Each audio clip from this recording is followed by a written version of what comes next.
강원도에서 체험학습 중에 전세버스에서 학생이 치여서 사망한 이 사건이 발생을 합니다. 2025년 2월에 1심 판결이 났는데 인솔교사의 유죄를 판단을 내린 거죠. 2025년 11월 14일에 다시 2심 판결이 났습니다.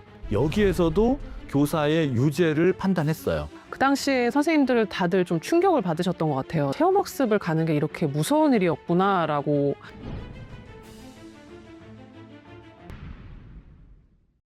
그럼 춘천지법은 왜 인솔한 교사에게 형사 책임이 있다고 판단을 했을까요? 아마도 이제 교사가 충분히 사고를 예측할 가능성이 있다라고 판단한 것 같습니다. 업무상 주의 의무를 소홀히 했다.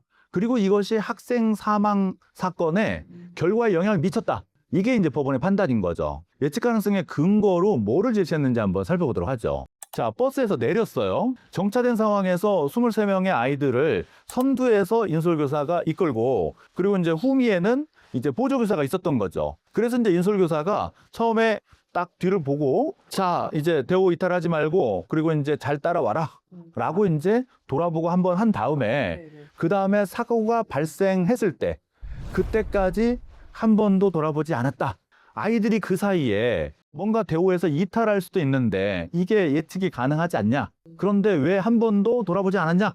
또 하나 예측 가능성으로 든 게 주차가 아니라 정차된 상태였기 때문에, 그러면 이 버스는 주차를 하기 위해서 대각선 방향에 앞으로 이제 직진을 하는, 그런 다음에 후진을 하는, 요게 예상이 된다. 그런데 교사가 왜 이걸 예측하지 못했냐? 선생님 입장에서는 이 기사님이 어느 방향으로 다시 주차를 할지까지 예상하기는 좀 어렵지 않나. 무조건 교사에게 이렇게 주의 의무를 소홀히 했다라고 말하는 것은 좀 무리하지 않나. 이제 다른 학생의 증언을 토대로 해서 그때 이제 앞에 있는 학생들이 좌우로 얼마나 대열을 이탈했느냐, 이제 이런 진술을 들은 거죠. 대열에서 12m 정도 떨어진 아이들이 몇 명이 있었다는 거예요. 그 아이들 속에서도 그 피해를 본 학생, 이 학생은 한 또 7m에서 9m 정도 떨어져 있었다. 아이들의 대호가 상당히 이렇게 흐트러져 있었다.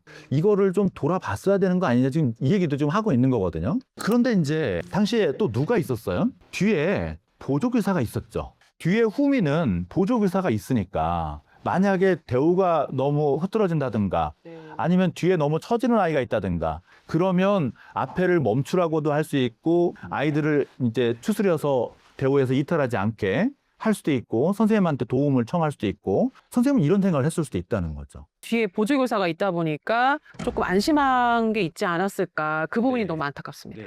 이제 앞에 있는 인솔교사 입장에서는 뒤에 있는 보조교사도 같이 아이들의 안전을 관리하는 팀이라고 생각을 할 수 있단 말이에요. 그런데 이제 거기서 제대로 이게 안 된 거죠. 그런데 이제 보조교사의 판결 결과를 먼저 말씀을 드리면, 보조교사는 무죄가 나왔어요. 보조교사는 체험 장소까지 이동하는데 그 교통 안전이나 도로 안전 이런 거를 자기는 책임지라고 계약을 한 바가 없다. 당시에 3개 반 3팀이었으니까 그러면 인솔교사 3명, 보조교사 3명이어야 되는데 인솔교사 3명, 보조교사는 2명이었다는 거예요.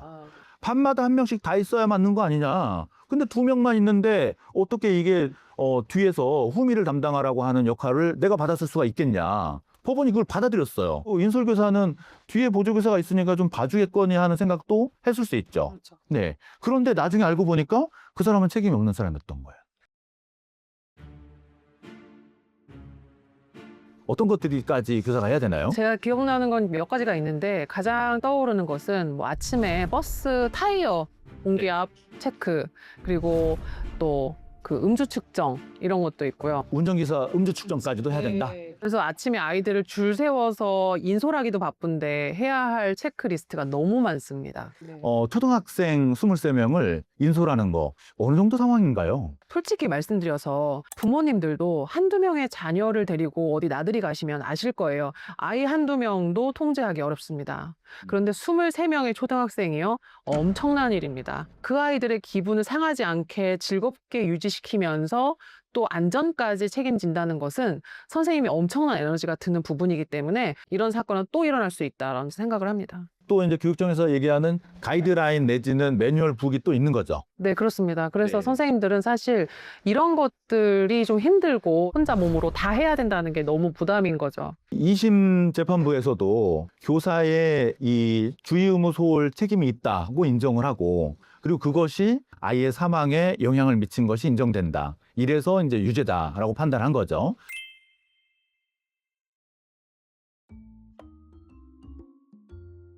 보조 요원을 우리가 체험학습 때 확충하는 거, 이거 물론 필요한데요. 여기에 대해서 확실하게 교사하고 책임을 분담할 수 있는 보조 인력이나 아니면 정규 인력, 교사를 배치를 시켜야 되는 거죠. 이거 교육청이 나서서 채용하고 교육 연수시키고 이렇게 해야 되는 거죠. 이제 관련 법령도 좀 마련이 됐는데, 그런데 실질적으로 아마 체감할 수 있기까지는 시간이 좀 걸릴 거예요. 법률이 좀 개정이 되고 교육부도 뭔가 교육청이랑 같이 대책을 내놨다고 하는데, 선생님들은 현장에서 좀 체감하시기는 어떠신가요?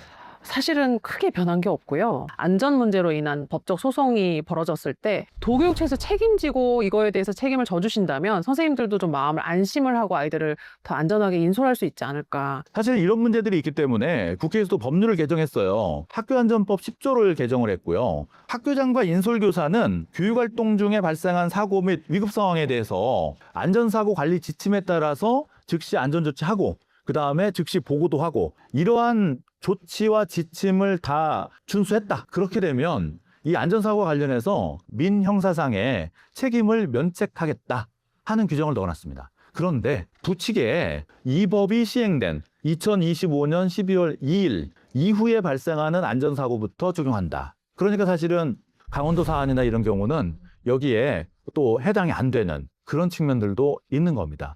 네, 그래서 우리 선생님들의 경우에는 아직 체감하기에는 좀 어려우실 텐데, 우리 선생님들이 체험학습을 준비할 수 있는 그런 여건이 제발 좀 조성되기를 바랍니다. 이 체험학습은 이제 우리 초중등교육법에 국가가 정한 교육과정에 포함되는 활동입니다. 그런데 이게 의무가 아닙니다.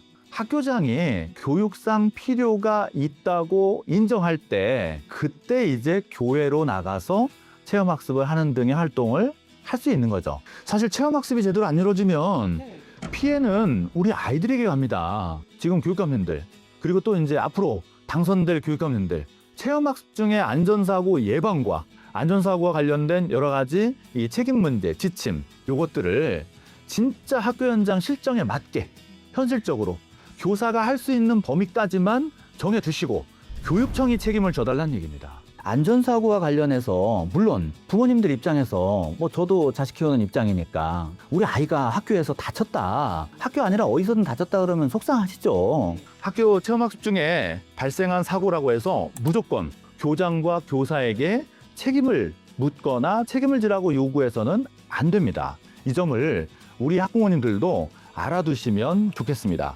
안전사고가 발생하지 않는 것이 가장 좋겠죠. 그 다음에 가정에서도 학생들과 함께 주의를 기울여 주시면 좋겠습니다.